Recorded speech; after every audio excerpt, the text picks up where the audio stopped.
Xin chào quý vị, chào mừng quay trở lại kênh Trí Tuệ Phật Học. Đây là series jam đến bản chất tồn tại. Tập 5. Bạn không hề tự do như bạn nghĩ. Trong tập trước, chúng ta đã đi sâu vào thọ và tướng cảm thọ và nhận thức. Ta thấy rằng cảm xúc sinh khởi rồi tan biến, và nhận thức của ta luôn mang tính gán nhãn, diễn giải. Chính việc không thấy rõ điều này khiến con người bị cảm xúc và suy nghĩ chi phối mà không hay biết. Sau khi quan sát thân thể, cảm thọ và nhận thức, ta bắt đầu chạm đến một tầng sâu hơn của kinh nghiệm sống nơi con người tin rằng mình đang thực sự làm chủ đời mình. Đó là nơi của ý định, lựa chọn, kế hoạch, mong muốn và thúc đẩy hành động. Trong Phật học, toàn bộ khu vực này được gọi là hành uẩn. Hành uẩn không phải là hành động đã xảy ra, mà là động cơ bên trong dẫn đến hành động. Trước khi ta nói một lời, có một ý muốn nói. Trước khi ta làm một việc, có một quyết định âm thầm hình thành. Trước khi một suy nghĩ xuất hiện, có một xu hướng tâm lý dẫn dắt. Chính những yếu tố ấy cấu thành hành uẩn. Đức Phật nói rất rõ, chính ý định là nghiệp. Không phải hành động bên ngoài từ nó tạo nghiệp, mà là động lực tâm lý đứng sau hành động đó. Hai người làm cùng một việc, nhưng với hai ý định khác nhau, thì nghiệp tạo ra hoàn toàn khác nhau. Vì vậy, muốn hiểu vì sao đời sống của mình mang hình dạng như hiện tại, không thể chỉ nhìn vào kết quả, mà phải nhìn sâu vào hành uẩn đang vận hành phía sau. Thông thường, con người tin rằng có một cái tôi đang suy nghĩ, đang quyết định và đang điều khiển các hành động. Ta nói tôi muốn, tôi chọn, tôi làm.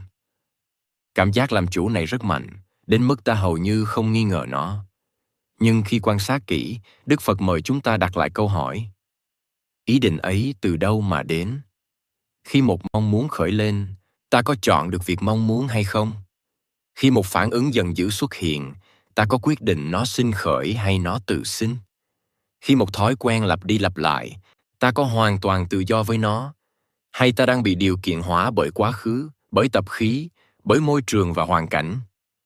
Quan sát sâu vào hành uẩn, ta bắt đầu thấy rằng phần lớn những gì ta gọi là quyết định của tôi thực chất là kết quả của vô số điều kiện. Những điều kiện ấy bao gồm giáo dục, trải nghiệm quá khứ, cảm xúc hiện tại, hoàn cảnh xung quanh và cả những khuynh hướng tâm lý đã được tích lũy từ lâu.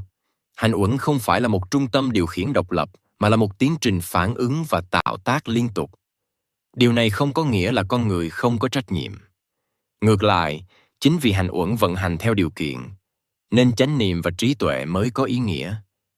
Khi không thấy rõ, hành uẩn vận hành một cách tự động, lặp lại các khuynh hướng cũ và tiếp tục tạo nghiệp. Khi thấy rõ, tiến trình ấy chậm lại, và trong khoảng vùng đó, tự do bắt đầu xuất hiện. Đức Phật ví hành uẩn như thân cây chuối. Nhìn bên ngoài có vẻ chắc chắn, nhưng khi bóc từng lớp, không có lõi cũng ở bên trong.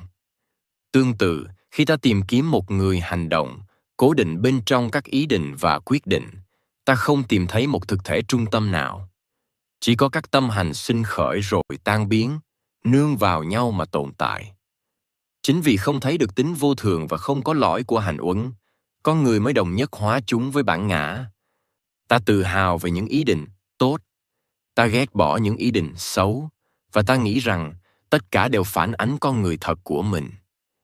Nhưng theo cái nhìn của Đức Phật, hành uẩn chỉ là một dòng tạo tác, không phải là ta, cũng không phải của ta.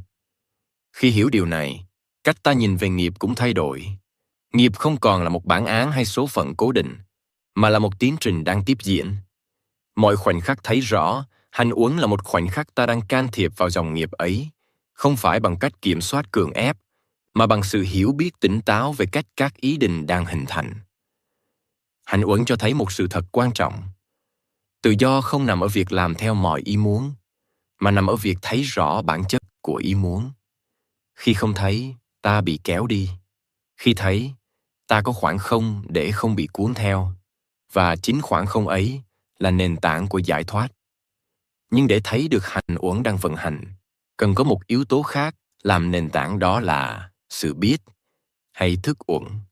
Nếu không có ánh sáng của sự biết, mỗi tiến trình của thân và tâm sẽ trôi qua trong vô thức. Vì vậy, trong tập tiếp theo, chúng ta sẽ đi vào câu hỏi then chốt.